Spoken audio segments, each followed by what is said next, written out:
एक बात तो सिद्ध हो गई, बहुत ध्यान से सुनिए। जो लोग ऐसा कहते हैं कि हम काम करने वाले लोग, हम व्यापारी लोग, या हम बिजनेस करने वाले, जॉब हम कैसे करें? गोपियों को अपनी गुरु बनाओ। उठत कृष्ण, चलत कृष्ण, फिरत कृष्ण, बैठत कृष्ण, नित्य कृष्ण कृष्ण कृष्ण कृष्ण, आगे कृष्ण पाछे कृष्ण, इत कृष्ण उत कृष्ण, जित देखूं उतित कृष्ण माई रे। सब जगह कृष्ण। आप जो भी करते हैं, कल एक बहन हमारे पीछे पड़ गई, हम तो आईटी में काम करती हैं, कैसे ठाकुर जी का स्मरण? अरे आप आईटी में काम करते हो, कॉफी याद रहती है, चाय याद रहती है, भोजन याद रहता है, सब कुछ याद रहता है। नाम जब इतना हो जाए कि आपकी क्रिया में, आपकी श्वास में कृष्ण ही शब्द प्रकट हो, वो भजन एक आसन पर बैठ करके करने से ज्यादा श्रेष्ठ है, जो आपकी क्रियाओं में होने लग जाए, आपकी नित्यचर्या में होने लग जाए। जरूरी नहीं है माला हाथ में हो, जरूरी नहीं है जप काउंटर हाथ में हो, जप के साधन हाथ में हो। आप सामान्य रूप से ही करते रहो, साधन की आवश्यकता क्यों है? जितनी देर अपने आसपास के लोगों से फालतू की बातों में व्यतीत करते हैं, उतनी देर ठाकुर जी का नाम ही जप लो। हमारे लिए तो एक सौभाग्य है, ठाकुर जी ने बहुत बड़ी कृपा करी कि हमारी दिनचर्या कृष्णमय ही हो गई है। हम सामान्य बैठते हैं, उठते हैं, सोते हैं, खाते हैं, पीते हैं, वो कृष्ण के अलावा कुछ है ही नहीं, ऐसी हो जाए। और ये संभव है। चिंतन में कृष्ण होने चाहिए, बुद्धि में कृष्ण होने चाहिए, विचारों में कृष्ण होने चाहिए। वो एक साधक से भी पहले आपको प्राप्त हो जाएंगे यदि आपके विचारों में विराजमान हो गए तो, आपके जप में विराजमान हो गए तो विराजमान।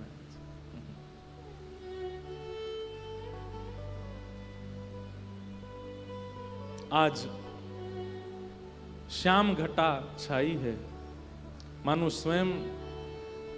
मैं भी नासिक में कथा कर रहा था, पंडित जी वहीं से पधारे हैं। नासिक में हम एक ही निवेदन कर रहे थे बात का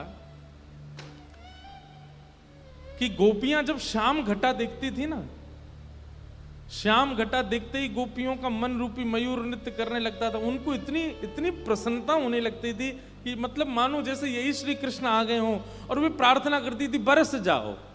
और जब एक एक बिंदु बरसती थी तो गोपियों को ऐसा लगता था मानो श्री कृष्ण ही बरस रहे हैं, कृष्ण ही हमारे एक एक अंग के भीतर प्रविष्ट हो रहे हैं। कब बरसे गो आए श्याम घन पद भी है, कब बरसे गो आए।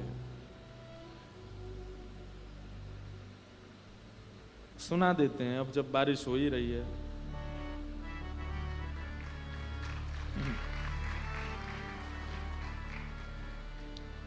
श्याम घन कब बरसे गो आए, श्याम घन कब बरसे गो आए, श्याम घन कब बरसे गो आए, श्याम बरसे श्याम घन कब बरसे गो आओ, श्याम कब बरसे गो, श्याम घन कब बरसे गो आओ, श्याम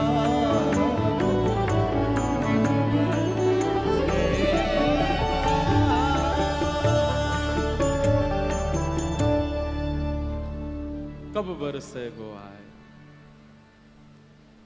तो गोपियों की भावना, वो कोई एक समय नियुक्त करके ठाकुर जी का चिंतन नहीं करती हैं। एक किसी आसन पर बैठ करके या किसी माला की हम माला जपने वाले छोड़ मत देना, इससे ये नहीं कह रहे हैं, हम स्वयं जपते हैं। लेकिन गोपियों की स्थिति क्या है कि उन्हें भगवत चिंतन के लिए आसन, माला, नाम जप की आवश्यकता नहीं है। वे तो सामान्य अपनी जीवनचर्या में भी श्री कृष्ण स्मरण करती रहती हैं। अपनी हर क्रिया में उनके चिंतन में श्री कृष्ण समाये हुए हैं। और यही एक योजना है जिसके कारण ठाकुर जी साधकों से, तपस्वियों से, नाम जापकों से भी अतिश्रेष्ठ रूप से गोपियों से प्राप्त हुए।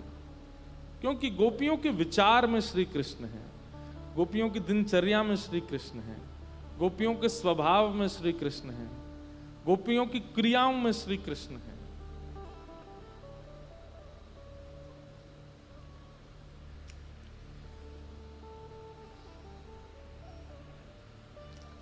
तो आज शाम घन बरस गए, तो गोपियों से ही कथा का प्रारंभ हुआ। आओ अब मूल जो अपनी क्रिया चल रही है, जहां कथा का क्रम है, वहां से प्रारंभ करते हैं। आज कथानक खूब है और समय निश्चित उतना ही है। आइए आज के मंगल भाव में प्रवेश करें।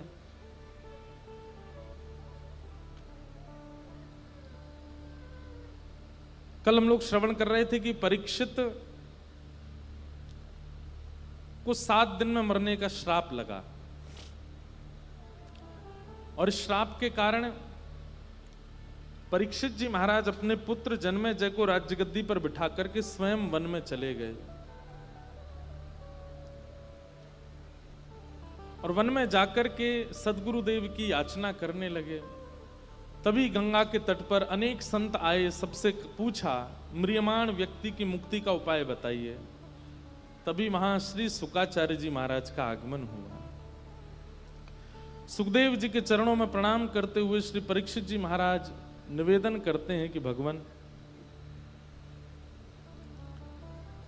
आप जैसे संतों का घर बैठ करके स्मरण करने मात्र से पवित्रता हो जाती है, लेकिन आपके दर्शन और चरण स्पर्श प्राप्त हो रहे हैं, ये मेरे लिए सौभाग्य की बात है। ये शाम संस्मरणात् पुंसां सद्यः सुद्यन्ति वैगृहा किं पुनः दर्शन स्पर्श पाद शौचासनादिभिः।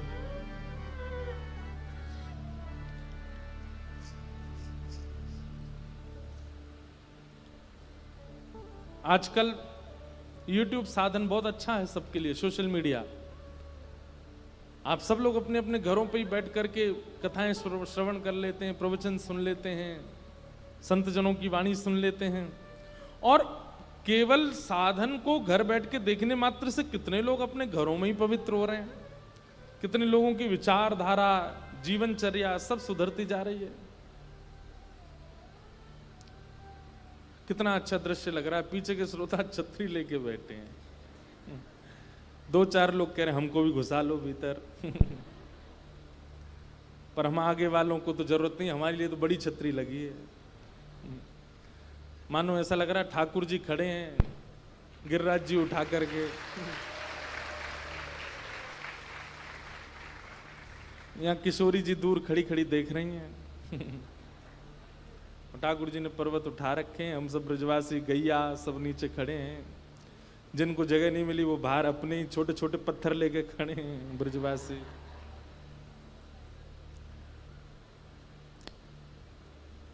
कई लोग कह रहे होंगे महाराज जी ने आज बारिश के 2-2 पद गा दिए इसलिए और बरस रहे हैं खुश होके। लेकिन ये भी आनंद है। स्कूल रोज हम एक ही तरीके से जाते हैं ना तो बोर हो जाते हैं। कभी कभी बारिश हो जाती है, रेनी डे हो जाता है, कभी स्कूल में थोड़ी कीचड़ हो जाती है, थोड़े बाहर अलग व्यवस्था से हो जाती तो ज्यादा आनंद आता है। तो आज आप लोग ऐसी कथा सुनो, पीछे वाले और ज्यादा जोर से बरसे तो भागना नहीं, बैठे रहना। ये समझ लेना कि नीचे से महाराज जी कथा से भिगा रहे हैं, ऊपर से ठाकुर जी यहां से कथा सुनकर के मन पवित्र हो रहा है, ऊपर से ठाकुर जी तन पवित्र कर रहे हैं, दोनों पवित्रता हो रही है।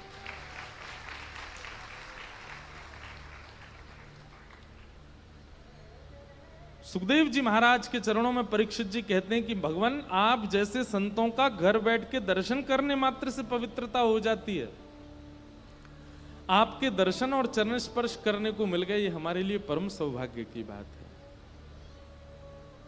लेकिन मैं आपसे पूछना चाहता हूं, अतः पृच्छामि संसिद्धिम योगिनाम परमं गुरुम पुरुषस्येह यत् कार्यम म्रियमाणस्य सर्वथा। जिसके जीवन के बहुत अल्प क्षण बचे हैं, उसको अपनी मुक्ति के लिए क्या करना चाहिए? कृपा करके मुझे बताओ।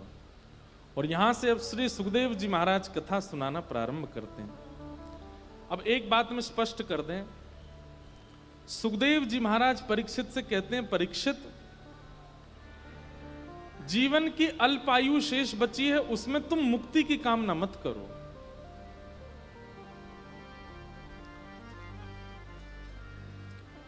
मुक्ति प्राप्त करने के लिए बहुत लंबे समय की आवश्यकता नहीं है। अंते नारायण स्मृति, आपने जीवन भर चाहे जो किया हो, लेकिन अगर अंतिम श्वास में गलती से भी नारायण मुख से निकल गया तो जीवन भर का सारा चैप्टर क्लोज कर दिया जाता है, सारे पाप नाश कर दिए जाते हैं। अंत में यदि भगवत स्मरण निकल गया मुख से, सीधे वैकुंठ की प्राप्ति होती है। लेकिन इस संसार का एक आश्चर्य है, अंत में नारायण स्मरण नहीं हो पाता। जन्म जन्म मुनि यतन कराई, अंत राम कही आवत नाही। आप लोग कथा में सुन रहे हो, आपको और जगह भी सुनने को मिलेगा कि अंत में भगवान नाम लेने से भगवत धाम की प्राप्ति होती है, खूब पता है आपको। लेकिन पता नहीं कैसी योजना है संसार की कि अंतिम क्षण आते ही आप भूल जाओगे कि अभी भगवान नाम लेना है। कई लोगों को पता चल जाता है कि हमारी मृत्यु काल आ गया, हमारा मृत्यु समय आ गया, लेकिन फिर भी वो भगवत स्मरण नहीं कर पाते, दुनिया को याद कर लेते हैं। इसीलिए हमारे यहां कहा गया कि युवावस्था से ही भजन करो, इतना भजन करो, इतना साधन करो, इतना नाम जप करो, कथाएं श्रवण करो, इतने शुद्ध पवित्र आचरण रखो कि अंत काल में भगवत स्मृति उत्पन्न हो। इसलिए एक लंबे समय निकल जाने के बाद जब आप भजन प्रारंभ करते हैं तो कहीं ना कहीं अंत में भगवत स्मृति होना मुश्किल हो जाता है। लेकिन वही भजन युवावस्था से, बाल्यकाल से प्रारंभ किया गया होगा, तो अंत काल में कुछ और याद ही नहीं आएगा, ठाकुर जी याद आएंगे, भगवत स्मृति होगी।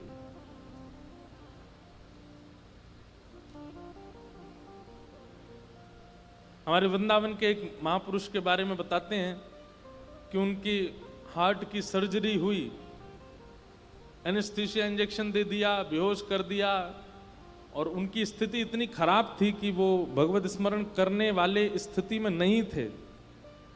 लेकिन उन्होंने जीवन भर इतना वृंदावन का भजन किया, इतना वृंदावन को ध्याया कि जब उनका अंतिम काल आया, एनेस्थीसिया इंजेक्शन लगा दिया, पूरा यहाँ से हृदय उनका खोल लिया, डॉक्टर लगे हैं अपनी चिकित्सा करने, और उस स्थिति में भी प्राण तो उनके चले गए ऑपरेशन के बाद, लेकिन डॉक्टर बोले जितनी देर ऑपरेशन चलता रहा, मैंने पहली बार किसी पेशेंट को ऐसा देखा, उनको और कुछ होश नहीं था, लेकिन उनके मुख से अपने आप निकल रहा था, श्री वृंदावन, मेरो वृंदावन, प्यारो वृंदावन, श्री वृंदावन। बोले 2 मिनट के लिए तो हम सारे चिकित्सक आश्चर्यचकित हो गए, ये हो ही नहीं सकता, ये अनकॉन्शियस स्थिति में ये बोल कैसे रहे हैं। बोले तब हमने देखा उनके चित्त को अनुभव नहीं हो रहा है, वो बाकी सब तरीके से अनकॉन्शियस हो चुके हैं, लेकिन ये उनकी श्वास के स्वभाव में आ चुका है, वृंदावन का नाम। देखो जिस प्रकार अनकॉन्शियस व्यक्ति की सांस चलती है, धड़कन चलती है, नाम इतना रटा गया कि अनकॉन्शियस स्थिति में, बेहोशी की स्थिति में भी नाम नहीं छूटा। ये नाम की स्थिति, प्राण तो चले गए लेकिन वृंदावन को भजते हुए गए। इसीलिए भैया यहां पर श्री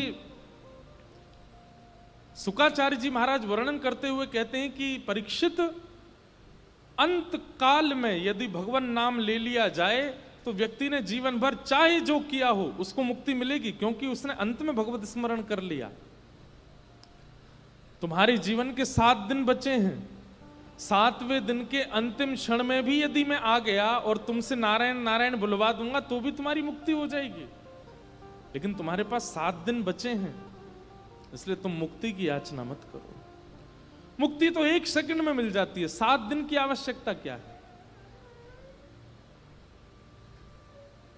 तुम्हारा ये प्रश्न लोक हित के लिए तो अच्छा है, कृतो लोक हितम नृप, लेकिन तुम्हारे अपने लिए उचित नहीं है। तुम वो बालक हो जिसके गर्भ में जाके ठाकुर जी ने रक्षा की है। परीक्षित हाथ जोड़ के कहते हैं, भगवान तो फिर मैं क्या करूं? बोले तुम मुक्ति की कामना मत करो, भक्ति की कामना करो, भक्ति की इच्छा रखो। मुक्ति का मतलब तो मृत्यु के बाद ठाकुर जी का दर्शन होता है, पर भक्ति का मतलब तो जीते जी ठाकुर जी का दर्शन। तुम भक्ति की इच्छा करो। इसलिए हम निवेदन करते हैं अपने श्रोताओं से कि मुक्ति के पीछे मत भागो, भक्ति करो, भक्ति के पथ पर चलो। और भक्ति के पथ पर चलते चलते चिंता यह चित्त में होनी चाहिए कि मेरा अंतिम काल आए उससे पहले पहले ठाकुर जी मुझे दिख जाएं, साक्षात्कार हो जाए। और उसकी सामर्थ्य प्रदान कर सकती हैं श्रीमद् भागवत जी। सुखदेव जी महाराज कथा सुनाना प्रारंभ करते हैं, सृष्टि का प्रसंग सुनाते हैं, उद्धव विदुर संवाद सुनाते हुए, और सृष्टि के प्रसंग को कहते हुए सबसे पहले स्वयंभू मनु और शत्रुपा इस पृथ्वी के प्रथम मानव। स्वयंभू मनु, इसीलिए हम लोगों को मानव कहा जाता, क्योंकि हम मनु की संतान हैं। स्वयंभू मनु और शत्रुपा ये ब्रह्मा जी के अंग से प्रकट हुए। मैंने सृष्टि प्रसंग कई बार बहुत विस्तार से कहा है, इसलिए मैं अभी सूक्ष्म में ही कह के चल रहा हूं। स्वयंभू मनु शत्रुपा के 3 पुत्री और 2 पुत्र हुए। आकुति, देवहूति, प्रसूति 3 पुत्री और प्रियव्रत, उत्तानपाद ये 2 पुत्र। अब यहां जो कथा प्रारंभ होती है वो देवहूति माता की होती है। स्वयंभू मनु शत्रुपा की बड़ी पुत्री देवहूति। देवहूति का विवाह कर्दम नाम के प्रजापति के साथ में हुआ। कर्दम ऋषि ने तपस्या की थी भगवान की, और तपस्या में ठाकुर जी जब प्रसन्न हो गए तो ठाकुर जी से इन्होंने एक ही वरदान मांगा, हे नाथ, कि तथास चाहम परिवोडुकाम समानशीलां ग्रहमेत धेनुम। हे नाथ, मुझे केवल एक ही वरदान चाहिए। क्या? उपेयवान मूलमशेष मूलम दुराशय काम दुदांग्रिपस्य।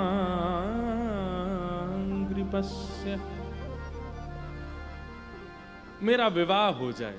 ऋषि ने तपस्या करके 1000 साल बाद ठाकुर जी को प्रसन्न करके क्या मांगा? मेरा विवाह हो जाए।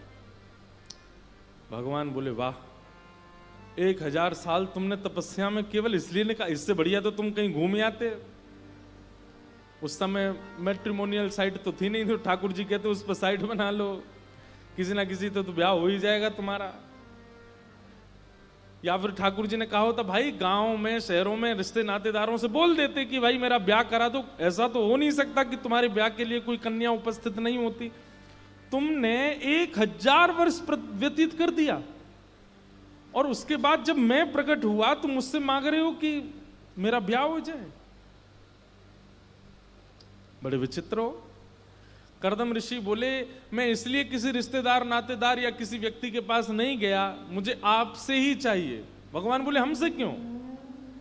बोले, क्योंकि मेरी एक इच्छा है। क्या? कि मैं जितना आपसे प्रेम करता हूं, मैं जितनी आपकी सेवा करता हूं, मैं जितना आपका ध्यान करता हूं, मुझसे भी अधिक आपसे प्रेम करने वाली, ध्यान करने वाली, सेवा करने वाली कन्या से मेरा ब्याह हो, ऐसी कृपा करो। और वो आप ही बता सकते हो और कोई नहीं, क्योंकि आपकी सेवा करती होगी, आपको पता होगा। मतलब ठाकुर जी से देखो, एक बात हमारी सुनो, मैं एक बात कथा में कहा करता हूं कि संसार भी मांगा तो भगवत संबंध से मांगा। मांगी संसार की वस्तु, लेकिन कैसे मांगी? पत्नी चाहिए, सीधा नहीं कहा, आपसे प्रेम करने वाली और मुझसे ज्यादा प्रेम करने वाली पत्नी चाहिए। मैं जितना आपको चाहता हूं उससे ज्यादा चाहने वाली एक कन्या से मेरा ब्याह हो जाए नाथ, तब आनंद आवेगा गृहस्थ आश्रम में। ठाकुर जी से मांगो, पर अपने स्वार्थ सिद्धि के लिए नहीं, अपनी योग्यता के लिए नहीं, ठाकुर जी के लिए मांगो। किसी को घर की याचना भी करनी है तो वो इस भाव से करे कि हे नाथ, आपका सुंदर मंदिर हो, सुंदर भवन हो, आप राज ठाट से विराजो, ऐसा एक भवन मेरे लिए बना दो। लेकिन फिर इसमें पूर्ण रूपेण मनोभाव यही होना चाहिए कि ठाकुर जी का निवास है। हम लोग कई घरों में जाते हैं, दुनिया भर में हम घूमते ही रहते हैं, घरों में ही जाते हैं और करते क्या है। हमसे किसी ने पूछा, बोले आप इतने घरों में जाते हो तो एक बात बताओ, घर श्रेष्ठ कौन सा? तो मन में जो उत्तर आया वो सुनिएगा। मैंने कहा जिस घर में जाके ये लगता हो, सब लोग इधर देखो, इधर देखो, ध्यान से सुनो, पंखा चल गए, ध्यान से सुनो।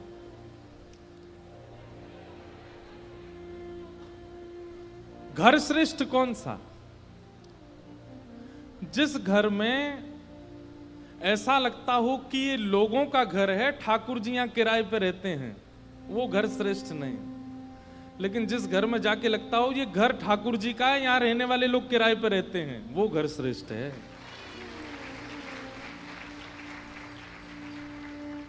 समझ में आई बात? कई घर ऐसे हैं, वहां जब जाते हैं, प्रवेश करते हैं, वहां का इंटीरियर ठाकुर जी के हिसाब का, वहां का दरवाजा ठाकुर जी के हिसाब का, वहां की रसोई ठाकुर जी के अकॉर्डिंग, लोगों के कमरे ठाकुर जी के अकॉर्डिंग, वहां की लाइटिंग ठाकुर जी के अकॉर्डिंग, वहां की जो ग्रीनरी है, जो घर में गुलदस्ते वगैरह रखे हैं आदि जो भी है, सब कुछ किसके अकॉर्डिंग है? ठाकुर जी के अकॉर्डिंग।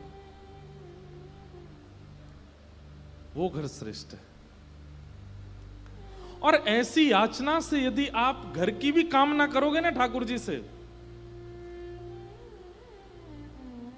कि हे नाथ, बंबई में हमारा पॉश एरिया में घर बन जाए, लेकिन हमारा नहीं, आपके लायक बने, तो फिर ठाकुर जी भी टुकुर टुकुर देखेंगे, बोले दिला तो दूंगा, मैं देखूं तो सही, तू अपनी इच्छा से बनाएगा कि मेरी इच्छा से। एक घर में हम गए, वहां जाके इतना अच्छा लगा, दुनिया भर में घूमते हैं तो वहां जाके ऐसा लगा, जैसे प्रवेश किया तो बाहर तो अच्छा नाम था, श्री सेवा कुंज, घर का ही नाम सेवा कुंज। भीतर जैसे ही प्रवेश किया तो मुख्य द्वार खुलते ही सामने किशोरी जी की, ठाकुर जी की बहुत सुंदर चित्र लगा था। सबसे बड़ी बात, अब सब तो नहीं बता सकता मैं, लेकिन जो कक्ष थे ना, हर कक्ष का एक नाम, जैसे रसोई घर का नाम था जगन्नाथपुरी, वहां अन्न ही अन्न बनता है, वो जगन्नाथपुरी है। शयन कक्ष का नाम श्री रंगनाथ, क्योंकि वहां पौढ़ानाथ है, ठाकुर जी पौढ़े रहते हैं। जो मीटिंग एरिया था उसका नाम द्वारिका धाम, क्योंकि यहां ठाकुर जी अपनी सभा में बैठते हैं। किसी क्षेत्र का नाम श्री अयोध्या धाम, और सबसे बड़ी बात, स्विमिंग पूल का नाम श्री यमुना जी।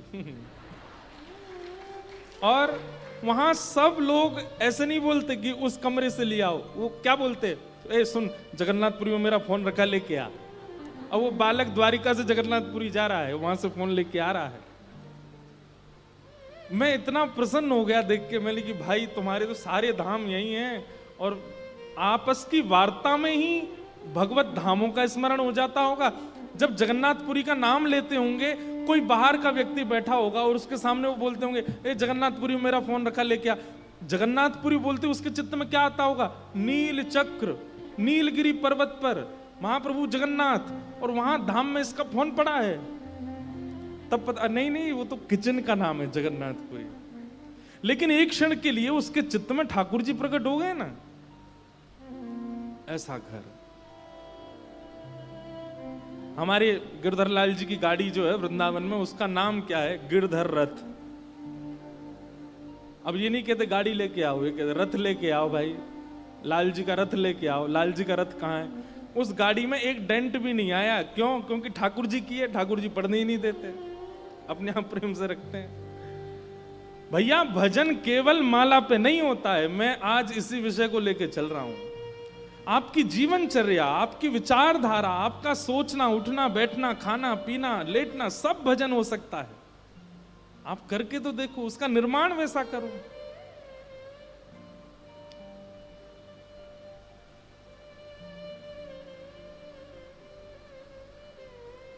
हमें तो ऐसा लगता है कभी कभी फोनों का भी नाम रखना चाहिए, इन फोनों का भी शुद्ध नाम होना चाहिए। शुद्ध नाम लोगे तो फिर उसमें कभी अपवित्र वस्तु या अपवित्र भाव या अपवित्र वार्तालाप करने में संकोच होगा थोड़ा सा। गाड़ियों का नाम है, घरों का नाम है, सबका नाम है, फोनों का भी नाम रखो। आज सब अपने अपने फोनों का नामकरण कर लेना। हमारे फोन का नाम क्या है सोच लेना। हमारे फोन का नाम तो उद्धव जी है, हमने अभी अभी कर दिया उद्धव। अब उद्धव है तो उद्धव अच्छा ही अच्छा बोलेगा कान में। इस पर कभी अपवित्र वार्ता ना तो कभी आएगी ना कभी जाएगी। अब उसका नाम ही आईफोन है, वो भी झूठा सेब है पीछे खाया हुआ किसी का, तो सब वो टेंशन वाली काम देगा ना। उसमें भी भजन व्यवस्थित कर दो।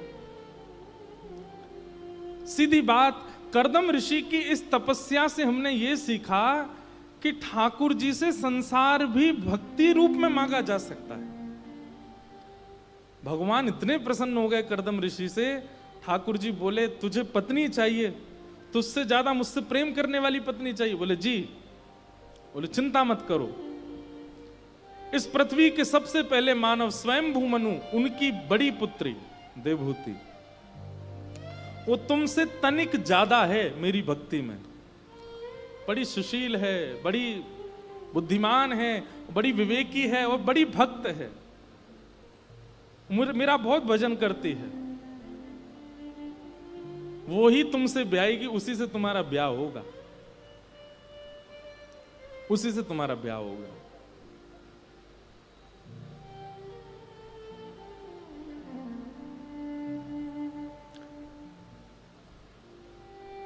इधर देखो, इधर देखो, सावधानी से सुनो, उससे तुम्हारा ब्याह होगा। एक वरदान तो ठाकुर जी ने दे दिया कि उससे तुम्हारा ब्याह होगा। कर्दम ऋषि नाचने लगे, जय हो भगवान, बड़ी कृपा आपकी, आपने बहुत अनुग्रह कर दिया। अब दोनों पति पत्नी मिलकर के भजन करेंगे, आनंद करेंगे, आपकी खूब सेवा किया करेंगे, घर में उत्सव किया करेंगे, कभी नौका विहार करेंगे, कभी जल विहार करेंगे, कभी जल केली करेंगे, कभी निकुंज विहार, कभी चंदन यात्रा। इतना प्रसन्न हो गया ये बात सुनकर के कर्दम ऋषि। ठाकुर जी बोले भैया मेरा मन नहीं भरा अभी, तूने एक वरदान मांगा मैंने दे दिया, अब एक वरदान मैं अपनी तरफ से और दे रहा हूं। कर्दम ऋषि क्या क्या वरदान दे रहे हैं? ठाकुर जी बोले तुम दोनों के यहां पुत्र बनकर के मैं ही आऊंगा, मैं ही तुम्हारे यहां संतान रूप धारण करके आऊंगा। कर्दम ऋषि तो महाराज भाव विह्वल हो गए, नाथ ये कैसी कृपा आपकी, मैंने तो कुछ ऐसा यत्न भी नहीं किया जो कृपा आप मुझ पर किए जा रहे हैं। ठाकुर जी बोले अब जाओ, विवाह की प्रतीक्षा करो और फिर विवाह के बाद मेरी प्रतीक्षा करो। कर्दम ऋषि का 3 दिन बाद ही देवहूति के साथ में विवाह हुआ। विवाह के उपरांत फिर कथा यहां पर भी थोड़ी लंबी है, बीच में कर्दम ऋषि 60 वर्ष की समाधि में चले गए। विवाह होते ही पत्नी को घर लाते ही समाधि में चले गए। 60 वर्ष की समाधि लग गई कर्दम ऋषि की। 60 वर्ष बाद जब नेत्र खुले तो देवहूति माता को देखा, वो तो थोड़ी थोड़ी वृद्ध हो गई थी। उनको देख करके बोले देवी आपने हमारी पत्नी को देखा, माता जी, बूढ़ी अम्मा, मेरी पत्नी को देखा? देवहूति माता बोली, मैं ही हूं। बोले, आप तो बिल्कुल स्वस्थ थी, अचानक से क्या? बोले, अचानक नहीं, 60 साल बाद समाधि से बाहर आए हो आप। तब उनके इस त्याग पर बड़े रीझ गए, उनके त्याग पर बड़े प्रसन्न हो गए कर्दम ऋषि। और उसके पश्चात 9 पुत्रियों ने जन्म लिया। 9 पुत्रियों के जन्म के बाद कर्दम ऋषि बड़ी चिंता में आ गए। बोले, भगवान ने मुझे वचन दिया था कि मेरे यहां पुत्र बन करके आएंगे, और मैं तो नहीं चाहता था कि इतना गृहस्थाश्रम मेरा बढ़ जाए। 9 पुत्रियां हो गई। अब इनके लिए विवाह के लिए योग्य वर ढूंढने पड़ेंगे। तब 9 वरों से उनका ब्याह किया, और ब्याह करने के बाद कर्दम ऋषि बड़े उदास हो गए कि बोले, संभवतः ठाकुर जी भूल गए मुझे वचन दे करके कि मैं आऊंगा। अब देवी एक काम करो, बेटियों का ब्याह हो गया, तुम अपना भजन करो, मैं भी वन में जाके भजन करता हूं। अब बहुत गृहस्थ आश्रम का निर्वहन हो गया, अब एकांत रहना चाहिए। तभी ठाकुर जी ने रात्रि में दोनों को स्वप्न दिया। बोले, ये 9 पुत्रियां नहीं आई हैं, मेरे आगमन से पूर्व 9 भक्ति आती हैं। ये नवदा भक्ति आई थी, अब नवदा भक्ति तुम्हारे यहां आ चुकी हैं, अब मेरा आगमन होगा, प्रतीक्षा करो। श्रवणम कीर्तनम विष्णु स्मरणम पाद सेवनम अर्चनम वंदनम दास्यम सख्य आत्मनिवेदनम, ये 9 भक्ति के स्वरूप हैं। हे कर्दम ऋषि, तुम्हारे यहां 9 पुत्री नहीं, 9 भक्ति आई हैं। जैसे जीवात्मा के मन में 9 भक्ति प्रकट होती हैं, तुम्हारे यहां साक्षात प्रकट हुई हैं, और अब साक्षात मेरा आगमन होगा। और पावन तिथि आई, कर्दम ऋषि और देवहूति माता के यहां पर भगवान का प्रादुर्भाव हुआ, प्राकट्य हुआ, और उनका नाम भगवान का कपिल ऋषि रखा गया। बोलो कपिल देव भगवान की। भगवान कपिल का प्रादुर्भाव हो। रूप छवि देख करके दोनों माता पिता आनंदित हो गए, नेत्रों से प्रेमाश्रु गिरने लगे। ठाकुर जी ने कितना अनुग्रह किया हमारे ऊपर।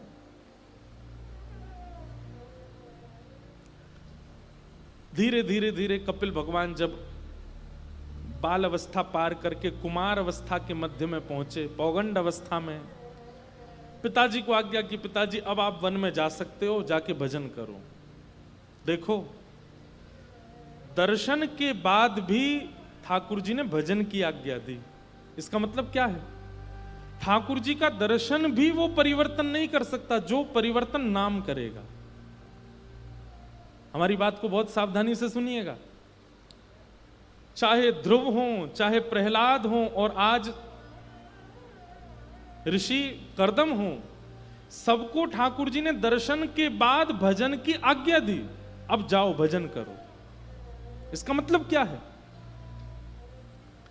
दर्शन के बाद भी भजन करना पड़ेगा। हम कलयुगी लोगों पर एक सहायता, एक ठाकुर जी की बड़ी कृपा है कि हमको पहले ही भजन में लगा दिया ठाकुर जी ने। भजन के बाद दर्शन होंगे, दर्शन के बाद ठाकुर जी की इच्छा होगी तो निकुंज में प्रवेश हो जाएगा, और ठाकुर जी की इच्छा नहीं होगी तो दर्शन के बाद भी ठाकुर जी आज्ञा करेंगे कि अभी तुम्हारा इतना भजन रह गया, वो करो। इसका मतलब क्या है? चाहे गुरु कृपा से, चाहे धाम कृपा से, चाहे लीला कृपा से भगवत दर्शन हो भी गया और भजन अगर पूरा नहीं हुआ होगा तो ठाकुर जी छोड़ जाएंगे। भजन पहले करो। इसलिए भजन करते रहो और उसकी गिनती मत करो, अनकाउंटेबल लगे रहो बस, ताकि ठाकुर जी का दर्शन हो तो ठाकुर जी कहें अब कुछ शेष नहीं रह गया, अब तू मेरे संगे ही चल, मेरी लीला में ही चल।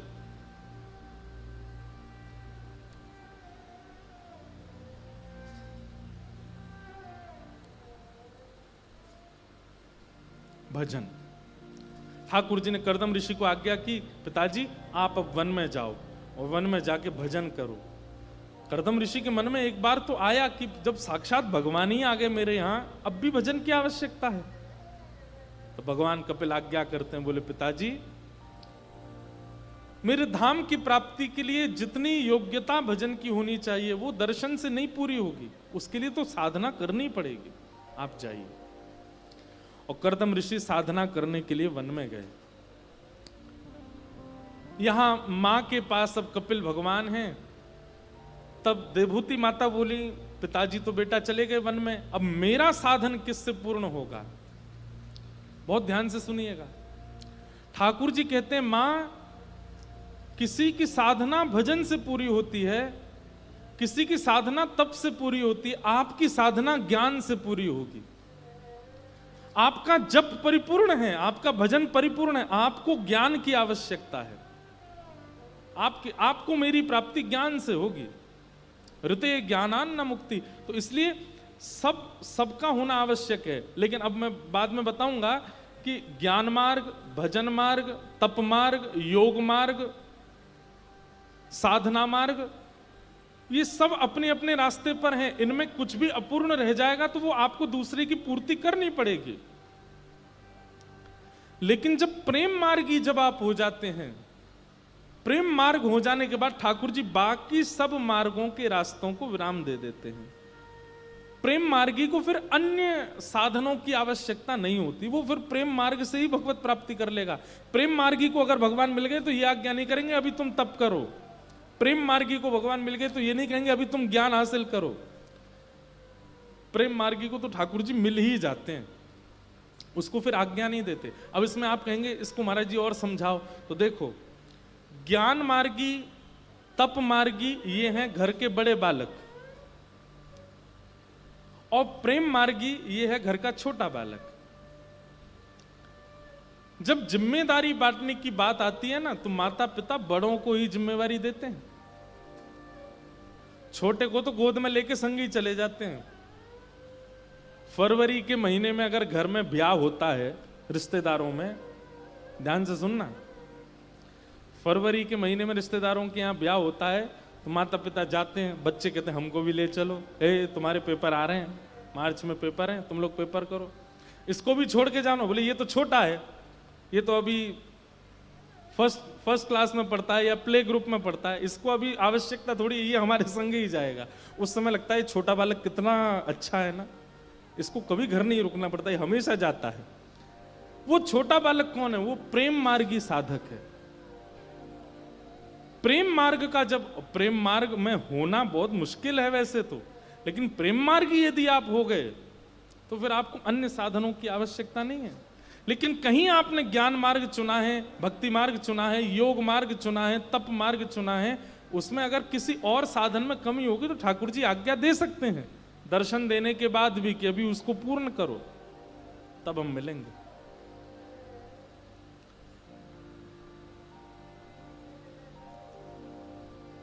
देवभूति माता को कपिल भगवान कहते हैं मां, आपकी सदगति तो ज्ञान मार्ग से होगी। मैं आपके सामने बैठा हूं, आपके मन में बहुत जिज्ञासाएं हैं, उन जिज्ञासाओं को मुझसे पूछ लीजिए, मैं समाधान करूंगा, उसी से आपको मुक्ति मिलेगी। देवभूति माता सन्मुख बैठ गई और कपिल भगवान से उन्होंने अनेक प्रश्न किए। इसी को सांख्य शास्त्र कहते हैं। श्रीमद् भागवत का ज्ञान मार्ग। बंधुओं, कई बार प्रेम मार्गियों को भी कुछ कुछ ज्ञान होना आवश्यक है। जब प्रेम मार्ग पूर्ण रूपेण प्राप्त होगा ना, तो ज्ञान परिपूर्ण होने के बाद ही होगा। इसलिए प्रारंभ में ज्ञान मार्ग की आवश्यकता है। जब तक प्रेम मार्ग में परिपूर्ण रूप से आप नहीं आ रहे हो तब तक। देवभूति माता प्रश्न करती हैं, निर्वेणा नितराम भूमल असद इंद्रियत क्षणा येन संभाव्यमाने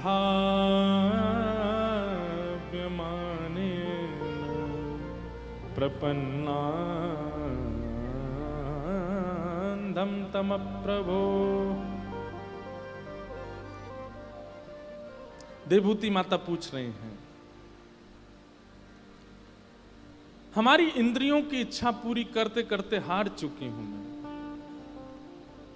मेरी इच्छाएं पूरी नहीं हो रही हैं। जीव की अनेक इच्छाएं हैं, देखने की अनेक इच्छाएं हैं, सुनने की अनेक इच्छाएं, स्पर्श की अनेक इच्छाएं हैं, ऐसा मैं क्या करूं कि मेरी सारी इच्छाएं समाप्त हो जाएं, फिर कोई इच्छा रह ना जाए जीवन में, उसके लिए क्या करना चाहिए?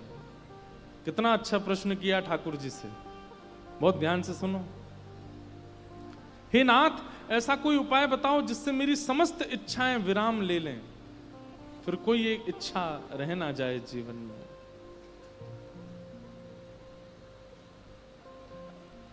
भगवान उत्तर देते हुए कह रहे हैं, श्री भगवान उवाच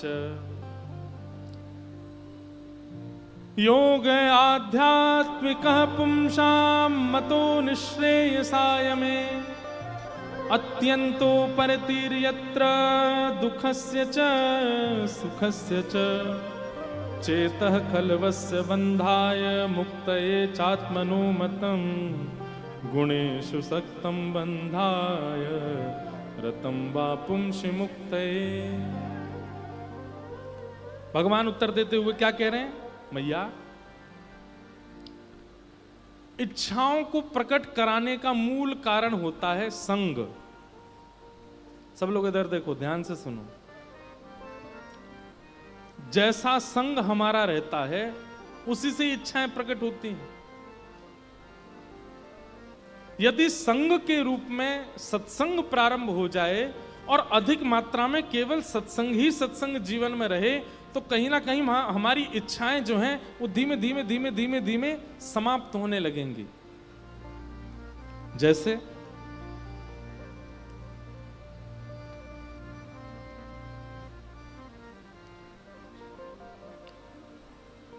आप लोग यहां बैठ के कथा सुन रहे हैं,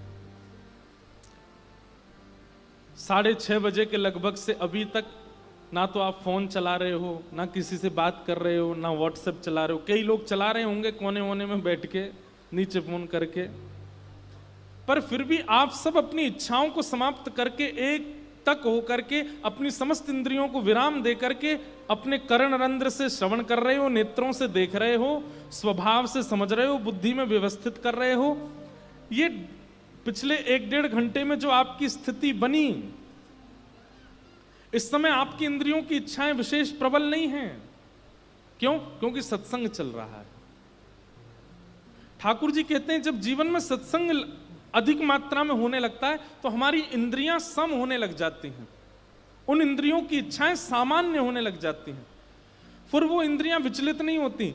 जो जीव हमेशा बड़ा पाव खाने के लिए तड़पती रहती है, वो जीव करेला की सब्जी में खुश हो जाएगी सत्संगी व्यक्ति के।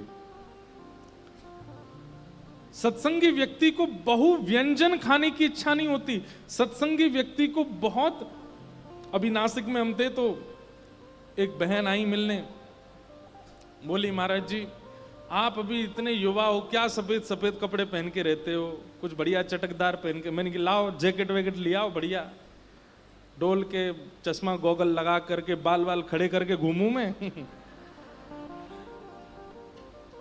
नहीं नहीं महाराज जी, अभी आप मेरे बेटे के बराबर के हो, आपको थोड़ा। मैंने कि तो ले आओ ना, हार्ली डेविडसन ले आओ, उसी जाया करूंगा कथा में। भाई ये सत्संग का स्वरूप हो जाता है कि जब आप बहु संख्या में सत्संग में प्रवृत्त हो जाते हो, आपकी इंद्रियों की इच्छाएं सम होने लग जाती हैं। ऐसा नहीं है हमको कोई गाड़ी में बैठा था, हम चलाते भी हैं, बाइक दे दे तो उसको भी उड़ाते हैं, कोई गॉगल पहना दे पहन भी लेते हैं, लेकिन उसमें मन नहीं है, उसकी विशेष इच्छा नहीं है, उसकी प्रबल स्थिति नहीं है मन में।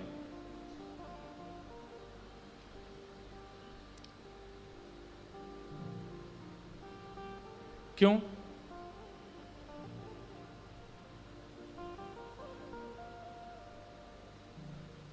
क्योंकि मन में अब संसारी विषयों की भावना नहीं है। ठाकुर जी विराज गए, इतना कृष्ण नाम कहते हैं, इतना बोलते हैं, इतना दिन रात चिंतन करते हैं, गिरधर लाल जी को लिए घूमते हैं सब जगह, फिर ये मन में कोई और भाव कैसे आ सकता है?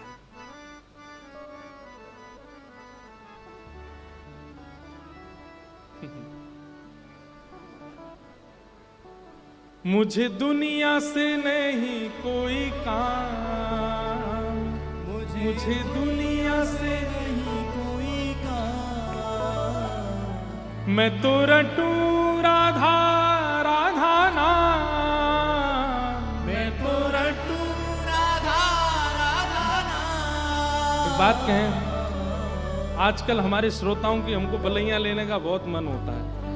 आप लोग इतने भाव से गाते हो, इतने भाव से सुनते हो, भगवान करे कोई की नजर नहीं लगे आपको, ऐसे बढ़िया बने रहो। मुझे दुनिया से नहीं कोई काम, मुझे दुनिया से नहीं कोई काम, हे मुझे दुनिया से नहीं कोई काम, ओ मुझे दुनिया से नहीं कोई काम। मैं तो रटूं राधा राधा नाम, मैं तो रटूं राधा राधा नाम, मैं तो रटूं राधा राधा नाम, मैं तो रटूं राधा राधा नाम। मेरे मन में विराजे श्याम दीवानी, मेरे मन में विराजे श्याम दीवानी, ओ मेरे मन में विराजे श्याम दीवानी, मेरे मन में विराजे श्याम दीवानी, ओ जहाँ विराजे राधा, जहाँ विराजे राधा, ओ मेरो मन लाग्यो बरसाने में, जहाँ विराजे राधा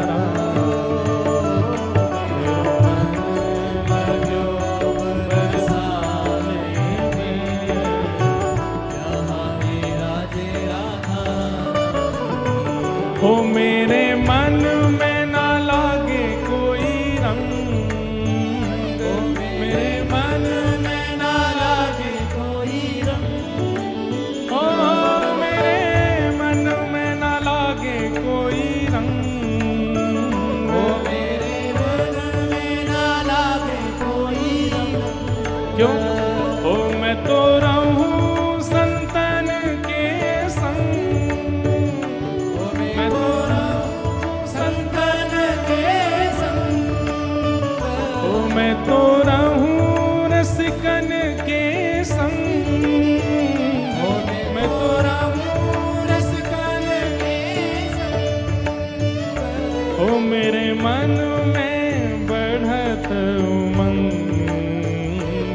मेरे मन में बढ़त उमंग, क्या बरसाना बीरज रज धानी, बरसाना धीरज रज धानी, बरसाना बीरज रज धानी, बरसाना धीरज रज धानी। आओ जहाँ विराजे राधा, जहाँ विराजे राधा, ओ मेरो मन लाग्यो बरसाने में, जहाँ विराजे राधा मेरो मन लाग्यो बरसाने, यहाँ विराजे राधा।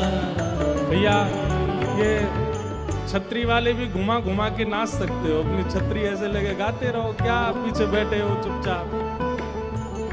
हो मेरो मन लाग्यो बरसाने में, जहाँ विराजे राधा रानी, मेरो मन लाग्यो बरसाने में, जहाँ विराजे राधा। बोलो वृषभानु दुलारी की।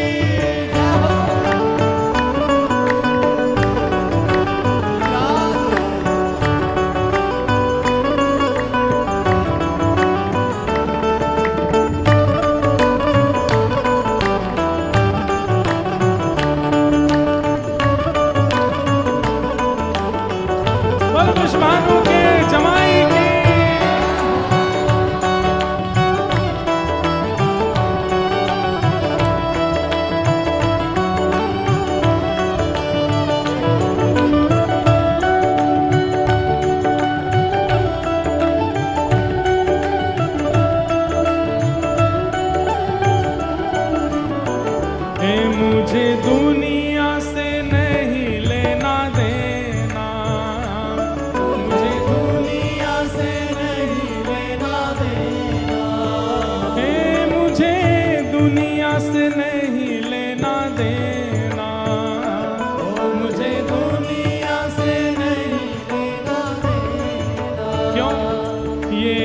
जगत है एक सपना, ये जगत है एक सपना, ओ ये जगत है एक सपना, ये जगत है एक सपना, और यहाँ कोई नहीं अपना,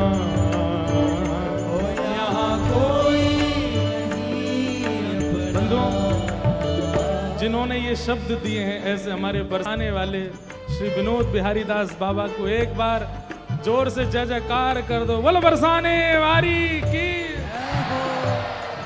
ये शब्द देने के लिए महाराज जी को धन्यवाद। महाराज जी कह रहे हैं यहाँ कोई नहीं अपना, यहाँ कोई नहीं अपना। और फिर क्या कहते हैं, मेरी अपनी वृषभानु दुलारी, मेरी अपनी वृषभानु दुलारी, मेरी अपनी वृषभानु दुलारी, मेरी अपनी वृषभानु दुलारी। पूजा उठा के गाओ, हे वृषभानु दुलारी, श्री राधा प्यारी, हे बरसाने वारी, वृषभानु दुलारी, श्री वृषभानु दुलारी, श्री राधा प्यारी, भानु दुलारी, मेरी अपनी वृषभानु दुलारी। जहाँ विराजे राधा जहाँ विराजे राधा, ओ मेरो मन लाग्यो बरसाने में, जहाँ विराजे राधा मन लाग्यो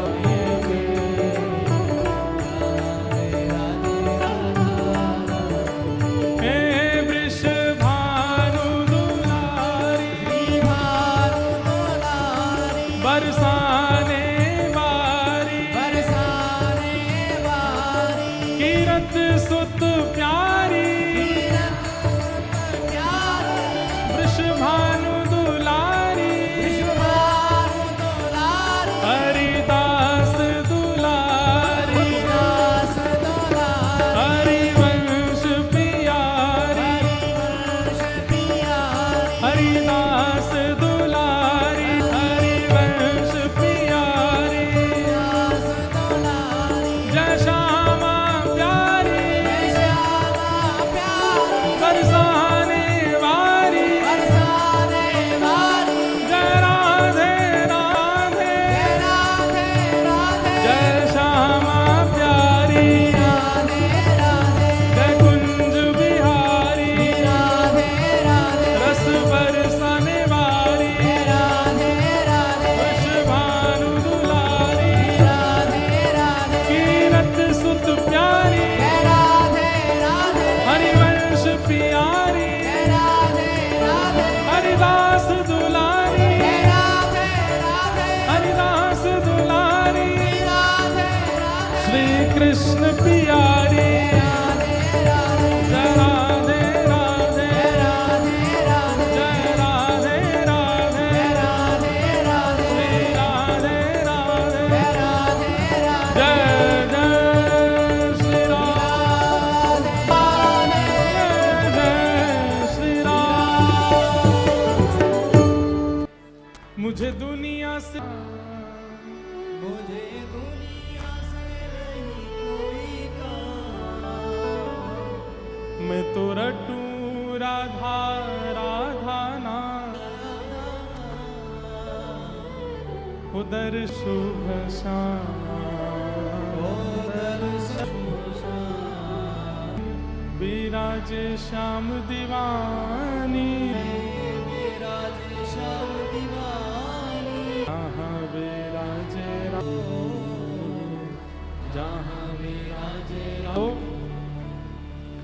चेतः खलवस्य बंधाय मुक्तये चात्मनो मतम गुणेषु सखा पुंस मुक्तये।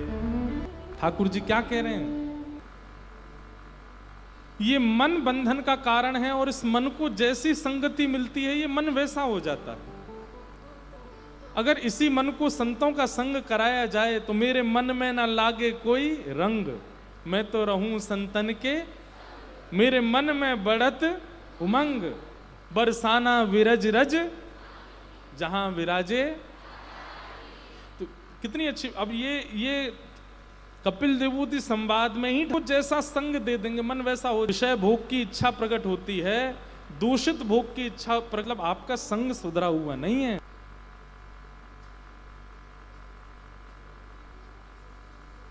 वो अपनी कुटिया में बैठ करके भजन करते थे, 7 दिन में एक बार निकल के आते, एक बार निकल के आते और एक बार निकल के आते और एक माता जी थी गांव में, उनके घर जाते, उनके चात्मनुमतिम। ठाकुर जी कह रहे हैं हमारी आंख हमें नहीं बिगाड़ती, हमारे कान नाक हाथ पैर नहीं बिगाड़ते, इन सब के ऊपर अधिपति बनकर के बैठा हमारा मन हमको बिगाड़ता है। मां चलाती हूं, मां चलाती हूं। इनको सब्जी और आटा लाने का वेतन कहां से आया आपके पास? माता जी बोली मैं उसको जाके विक्रय करती हूं, उसी से। रुई की बत्तियों का विक्रय कहां करती हो? बोले रुई की बत्ती का विक्रय एक मंदिर में करती हूं, और मंदिर की गुल्लक से जो पैसा मिलता है उससे मेरा घर चलता है। आज तक नहीं हुई। बोले क्या? बोले किसी ने डकैत के तेल खरीदा, उससे दिया जलाया, उसके प्रकाश में तुमने बत्ती बनाई, उनको बेच करके धन कमाया, उससे जो अन्न खरीद के पवाया, उससे मेरे मन में विकार आ गया। सोचिए हम आप कौन से पानी में खड़े हैं? कहीं भी खा लेते हैं, कुछ भी पी लेते हैं, कहीं भी बैठ जाते हैं, कहीं भी सो जाते हैं, किसी से भी बनवा लेते हैं, कहीं भी हमारा मन बच जाएगा? आप लोग जिन नगरों में रहते हो, इन बड़े बड़े नगरों में तो हफ्ते में 2-3 दिन घर में भोजन बनता, बाकी दिन तो बाहर ही पाते हैं सब लोग। संत महापुरुषों को क्यों परहेज होता? होटल में नहीं खाना, बाहर नहीं खाना, वहां नहीं खाना। बहुत बड़ा परिवर्तन होता है चित्त पर। ये कुभाव का प्रकट होना, कुदृष्टि का प्रकट होना, दूषित विचारों का प्रकट होना, ये सब इन्हीं चीजों से होता है। हमें उस समय नहीं पता चलता। मैया इसलिए व्यक्ति इतना ध्यान नहीं रख सकता कि वो एक एक चीज देख देख करके खाए, लोग पागल कहेंगे उसको। अब तो आप परचूने की दुकान पर जाकर के हाँ भाई ये काली मिर्च कहां से लाए, कौन से खेत से लाए, किस लेके आए, कितने रुपए? वो कहेगा भग जाए यहां से, नहीं देनी तुझे। आटे वाले से जाकर वो चक्की कैसी तुम्हारी, कहां से खरीदी? ओ चाइना से आई, फिर नहीं खिंचवाना इसमें। हम तो पहले तो चक्की घर में ही होती थी ना, हमने देखी है, हमारे घर में थी। जब हम छोटे थे तो माता जी बैठ जाती थी, सामने हमारी चाची या ताई जी बैठ जाती थी, और बीच में हम बच्चे गेहूं डालते थे, माताएं ऐसे घुमाती थी, उसका आटा निकलता था, उससे प्रसाद पाते थे। फिर मशीनें आ गई नगरों में, तो फिर आटा पिसने वहां जाने लगा। ये सब चीजें छोटी छोटी बहुत विकार प्रकट करती हैं, हमें तब नहीं पता चलता। और ना आप इतनी शुद्धि का ध्यान रख सकते हो, विशेष रूप से इन नगरों में तो बिल्कुल भी नहीं। तो फिर क्या करें?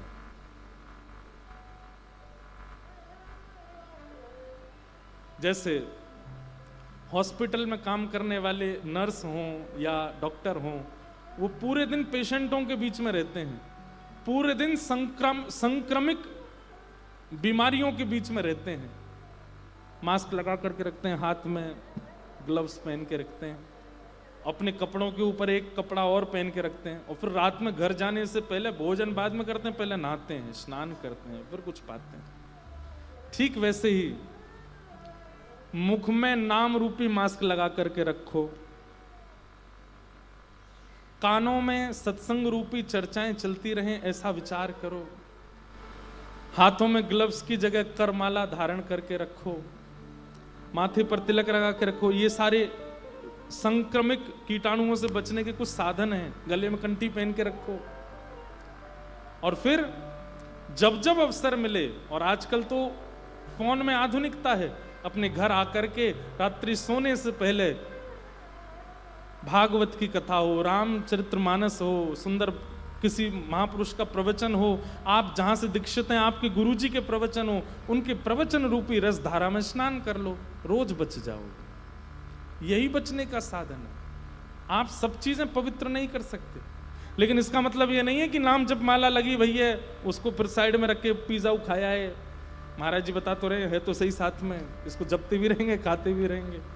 थोड़ा थोड़ा घटे, मजबूरी है तो फिर सब करना पड़ता है कई बार, लेकिन ये सब व्यवस्थाओं से अपने आप को संभाल के रखो, नहीं तो संक्रमिक वायरस कहीं से भी प्रवेश हो जाएगा तो पूरा जीवन, विचारधारा सबसे पहले परिवर्तित होगी आपकी, वहीं से सारा भजन नष्ट कर देगा।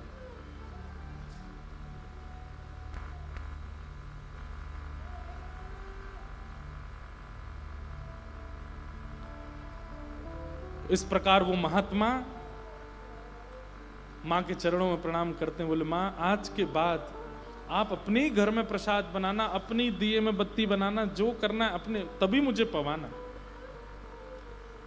क्योंकि किसी और के धन से प्रकट किए गए प्रकाश में भी दिया बना करके बेच के धन कमा के भोजन बनाओगी, उससे भी मेरा मन विचलित